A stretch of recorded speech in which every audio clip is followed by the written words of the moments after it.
Kottayam medical കോളേജിൽ bachelor of physiotherapy പഠിക്കുന്ന വിദ്യാർത്ഥികൾ വലിയ ദുരിതത്തിലാണ്. മതിയായ സൗകര്യങ്ങളോ പഠിക്കാൻ ആവശ്യത്തിന് അധ്യാപകരോ ഇല്ലാത്ത ഗതികേട് ആരോട് പറയണമെന്ന് വിദ്യാർത്ഥികൾക്ക് അറിയില്ല. വിഷയം അടിയന്തരമായി പരിഹരിക്കണമെന്നാവശ്യപ്പെട്ട് ആരോഗ്യമന്ത്രി കെ മുരളീധരന് വിദ്യാർത്ഥികൾ പരാതി നൽകി.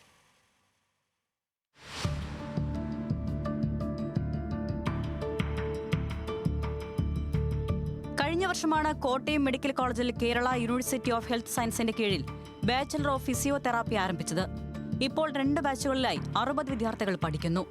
ഓൾഡ് ഫാർമസി ബിൽഡിംഗിലെ ക്ലാസ് മുറികൾ അപകടാവസ്ഥയിലാണ്. കൂടാതെ പൊട്ടിപ്പൊളിഞ്ഞ കസേരകളിൽ ഇരുന്നാണ് വിദ്യാർത്ഥികൾ പഠിക്കുന്നത്. ശുചിമുറിയുടെ അവസ്ഥയും പരിതാപകരം.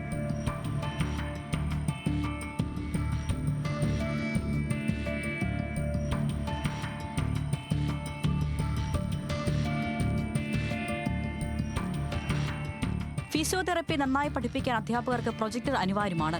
അതും ക്ലാസ് മുറികളിൽ ഇല്ല. അതുകൊണ്ട് തന്നെ പവർ പോയിന്റ് പ്രസന്റേഷന് പകരം ബോർഡിൽ എഴുതിയാണ് അധ്യാപകർ പഠിപ്പിക്കുന്നത്.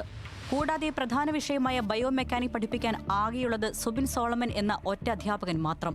2 ബാച്ചിലെ വിദ്യാർത്ഥികളെ പഠിപ്പിക്കുന്നത് കൂടാതെ ലാബും ഈ അധ്യാപകൻ തന്നെ കൈകാര്യം ചെയ്യണം. അതിന്റെ അഫിലിയേഷൻ തന്നെ ഇത് ഉണ്ടാവോ ഇല്ലയോ എന്നുള്ള കാര്യത്തിൽ ഇപ്പോൾ ഡൗട്ടാണ്. അപ്പം ഞങ്ങൾക്ക് സ്റ്റേറ്റ് കൗൺസിലൊക്കെ രജിസ്റ്റർ ചെയ്യണമെങ്കിൽ ഇവിടെ ഫാക്കൽറ്റീസ് ഉണ്ടായാലേ പറ്റുള്ളൂ. അതുണ്ടെങ്കിൽ നമുക്ക് ഭാവിയിൽ ജോലി ചെയ്യാനുള്ള കാര്യങ്ങൾ ഉണ്ടാവുള്ളൂ. അപ്പോൾ അത് തന്നെ ഡൗട്ടിലായിട്ടാണ് ഞങ്ങൾ നിൽക്കുന്നത്. കേരളത്തിൽ തന്നെ ഒരേ ഒരു കോളേജാണ് ഇവിടെ ഉള്ളത്.